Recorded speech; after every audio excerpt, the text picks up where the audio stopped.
I would like to talk to you about an exciting opportunity. I just need 30 minutes of your time to explain it, but it has the potential to transform your life. So, I just got done watching Rachel Oates' video on the dangers of MLM and have been following along genetically modified skeptics' epic shredding of alternative medicine.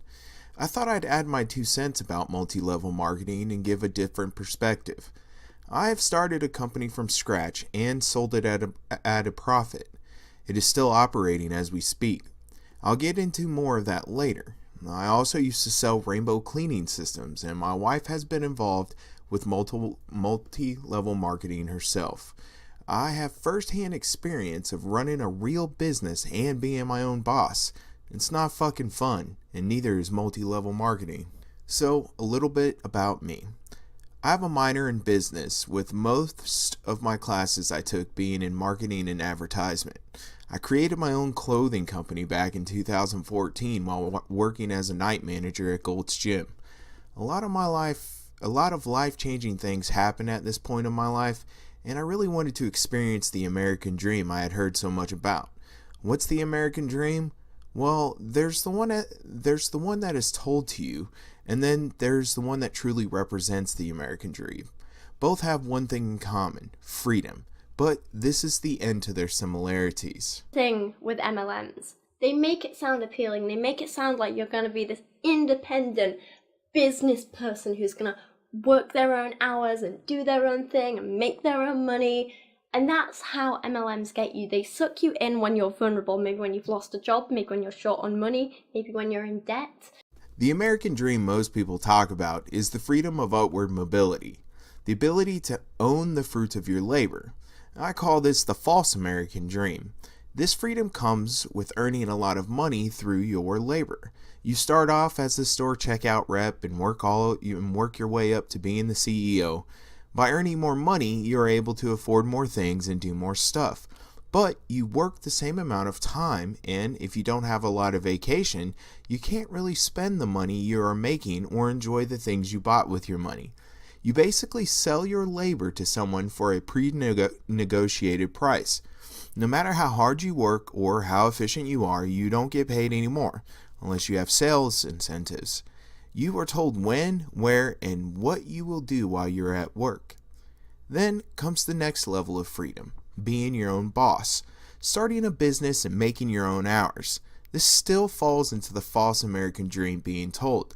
Just because you are now your own boss doesn't mean you have any more time. In fact, being a small business owner, you will work more and harder than ever. Being self-employed doesn't make things easier. It's more challenging when you're in control of the amount of money you make. You can make $100 this week and $1,000 next week. It's not a guaranteed like a salary. And this is where I thought the dream of having an easier life and being able to control my destiny would come from. So, I started my clothing company after hours of research. I watched videos for days about shirt printing methods and evaluated which process would better suit my vision. I wanted to build a real brand with quality and low price. I began reading about social philanthropy and social capitalism. I began immersing myself in self-help books like Think and Grow Rich by Napoleon Hill and Rich Dad Poor Dad by Robert Kiyosaki. I came up with an idea: to use clothing to help enact social change through the free market. I would sell shirts at first that would be attached to an aspect of social change that a consumer could identify with. Being a veteran myself and knowing that helping veterans is an issue that almost all can identify with, if I framed it as helping human beings heal, I could appeal to a large demographic. On top of that, my designs would have a built-in meaning that created social capital in the form of, look, I support veterans and bought a shirt that actually put my money where my mouth is. And by getting people to ask about the designs in a public space. I had to learn how to design in Adobe Illustrator. I taught myself by watching hours of YouTube videos and through trial and error. I knew nothing about graphic design when I started. I reached out to a local shirt printing company and spent the whole day learning how they printed shirts and picking the owner's brain. We have been since good friends. I ordered a bunch of shirt samples and went home and washed them. I tested them out and had my friends and families test them out and pick which garment was the best cut and feel. With $500, I made my first shirt order. I also began looking into nonprofits that I would donate a portion of each shirt sale to. This is where I found the Dog Alliance in Cedar Park, Texas. They help train service dogs for veterans with PTSD at no cost to them. So I visited with the director and realized I had found the program I wanted to support and the organization I wanted to work with. And she bought one of my shirts. I started out at small local markets selling a couple shirts here and there. I barely broke even most of the time, but I always donated a portion of every sale to the Dog Alliance and posted the receipt online for proof. I needed to build trust and rapport. I did 2 shows a month on the weekends. One of the first major shows I did was the Keep Austin Weird Festival. I paid like $400 for the booth space. I went out and bought a whole bunch of new inventory. After the entire weekend, I did not sell one shirt. I was devastated. There was so many people there, and by the numbers, how could I not have sold at least one shirt? I had to stop and take a long, hard look at what I was doing. So I did some more research. I realized that my logo shirt didn't speak to consumers because they didn't understand my brand. Maybe if I designed a shirt that spoke to them, I could sell more. Also, the way I set up my booth and tent was not very inviting or appealing. So I went back to the drawing board and redid everything. I came out with a new design and invested in some better ways to showcase my products. A year later, I went back to the same show and did $4,500 in sales. I owned my company for 3 years and in a total made $73,000 in sales, or about $30,000 a year.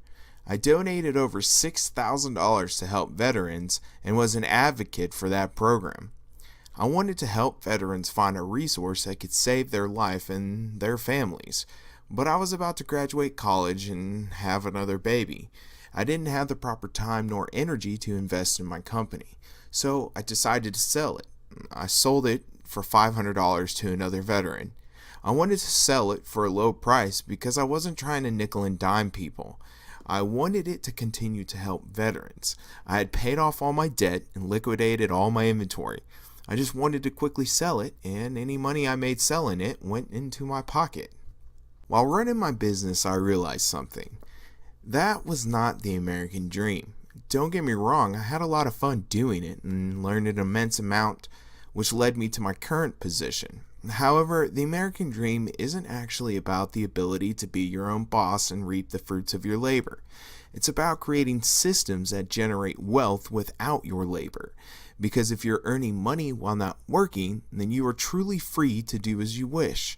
This is the true American dream that gets lost. Why?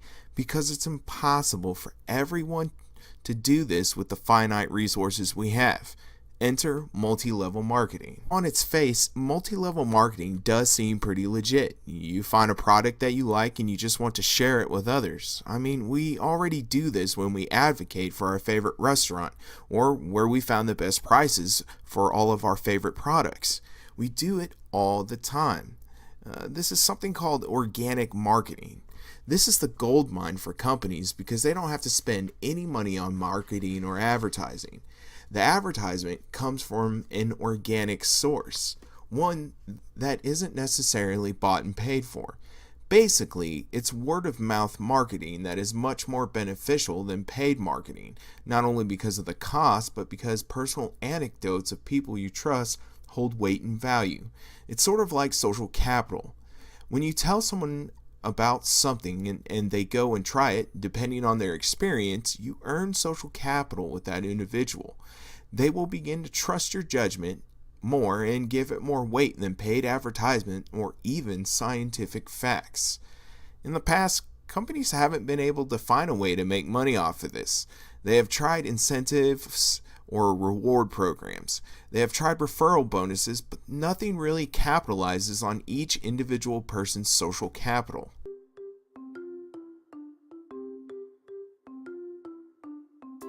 There is a great deal of concern that with new communication technologies, such as the internet, mobile phones, and social media, something important is being lost. This something is often referred to as social capital. Social capital encompasses the resources that you can access from people in your social network, people that you know online or offline. including your friends, family, colleagues, and other acquaintances. These social ties are important because they provide social support, such as advice, companionship, and tangible aid, deliver valuable information, such as a lead on a new job or health information, and enables the ability to mobilize for collective action, whether it is neighbors working to solve a local problem or a large-scale protest. Social capital can be divided into bonding and bridging social capital. Bonding social capital refers to resources that are accessible from one's closest, most homogeneous relationships. Because of the intimacy and similarity of these ties, this type of social capital is often associated with trust, shared norms, and being part of a dense network of connections. Bridging social capital includes those resources most likely to come from weaker ties. Because weak ties tend to come from participation in diverse, loosely connected networks, bridging social capital tends to be related to activities like volunteering and civic engagement. Social capital can be studied by measuring the structure of people's personal networks. The presence of close, densely knit ties is a good indicator of bonding social capital, while the presence of diverse, weak ties is a good measure of bridging social capital. Multi-level marketing has found a way to not only monetize this social capital for the company, but also cuts a small portion of that revenue with the owner of the capital. The owner loses the most since the company is removed from the equation and the product now has the individual's face to represent it. So any bad experience from the product or the system is directly attributed to the person and not the company. Furthering this monetization of social capital, many companies advocate that you throw parties or get together in order to explain the product or share knowledge of its use. These parties are meant to do a myriad of things. They can introduce new people to the product and get them into the downline. They can act as support groups and mastermind groups that allow people to talk about their pitfalls and how to get through them. They drive and produce sales of new products. They increase the cohesiveness of one person's downline. And it helps them stay in the game longer by having a community similar to a church gathering that provides a support group. I'll explain why this is the most important thing later. These parties are meant to be fun and rejuvenate people's passion for selling their product, but in reality, it's just meant to increase your social capital so that the company can profit off these interactions with others. Multi-level marketing is a brilliant gimmick. First, the company barely has to spend any money on advertising. They have an army of people to do that for them. This army of people are brand ambassadors. They love these products and enjoy telling people about their benefits. It feels incredibly natural versus a digital ad. They don't have to pay for advertising or marketing expenses. Most companies either have their advertisement budget calculated by a percentage of annual sales or a percentage of total budget. This ranges anywhere between 1 to 20%. Advertisements may not always work, and some of the money invested may not bring any returns. So, multi-level marketing has people advertise their products for them. They save money on advertising and also don't have to offer any real training. Another expense that they save on. They also don't have to offer any benefits, nor do they have to accept responsibility if you fail to be successful. They reap the majority of the profits with barely any of the actual costs of running the business. Multi-level marketing sells the majority of people the false American dream I talked about earlier while enjoying the real American dream themselves. See, the people who don't get into the upline at the very top end up basically doing most of the work for those at the top.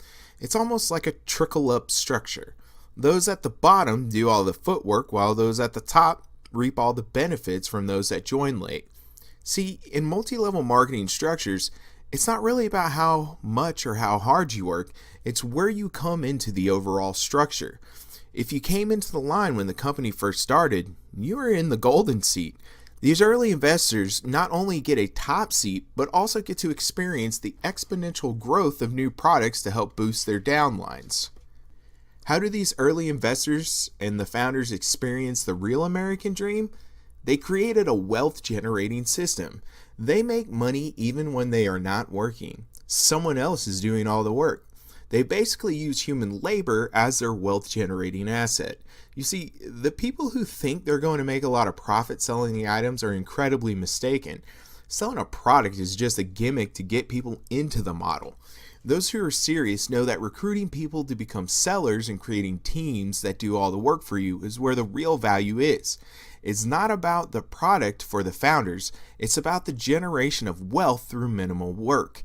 Those at the top no longer have to do anything because there's such a complex downline below them that people can leave and enter without really changing much of their individual income. These MLMs are built with the intention to generate wealth for a very few. Multi-level marketing gives this illusion that the way to financial freedom is through selling their products and hitting income tiers. No, the way to financial freedom is being at the top of the line where you no longer have to sell the product. You just train people and offer emotional support to your team members. Your team will basically do all the work for you. At some point in time, a MLM will begin to flatten out its growth because the amount of people who know about it will become almost everyone. They either A, are already buying, or B, already turned off to the product. Also, the amount of people leaving and entering the business model will also flatten out because of people being born and dying and people becoming of age to become sellers. Those at the bottom will not be able to build strong downlines and will eventually leave the model due to dissatisfaction. The MLM will either innovate some new products or just continue with very little growth because those at the top are still going to make their money. Finding data on the direct selling industry is really fucking hard. Most of the research you have to pay for, and I'm not going to do that. I was trying to find out how much money the industry has made over the last couple of years. I did get some information from the Direct Sellers Association, but be mindful that this is an organization that does advocate and profit off the industry, so there may be some bias. Take a look at this statement. A record 20.5 million people were involved in direct selling in the United States. The population in the United States was 323.4 million in 2016. That's 6.3% of the entire population. 7.81 million of the total population was under the age of 18. Take out that population, and that's an 8.4% of the population was involved with direct selling. While that number may seem low, it doesn't calculate how many people are aware of the products that these people sell. Only 5.3 million are actually participating as direct sellers. These are the people actively trying to build their own businesses. However, the majority of people involved just receive a discount on the products used. This is where we have some misconception with the numbers. These 15.2 million usually have to sign up for the program or may have to pay a small annual fee in order to receive the benefits. doTERRA requires that you pay an upfront cost and submit to an annual $25 fee just to get their products below 25% retail. Young Living requires you to purchase a starter kit in order to be enrolled. The most basic one is $45. In order to receive their essential rewards, you must sign up for auto shipping. Monat requires a one-time payment of $20 and a commitment to 3 flex ship orders. Advocare requires you to buy their distributor kit at $59 to enjoy up to a 40% product discount. However, you can also be a VIP customer or a preferred customer in which they will get, 20 to 30% depending on how many total product purchases you make and the value. So the majority of people involved with multi-level marketing are paying to be a part of the business model in order to receive a discount. Some LLMs don't make you become a distributor in order to receive a discount, but the ones that do make it seem like it's a glorified VIP customer opportunity. This chart shows the number of people involved in direct selling.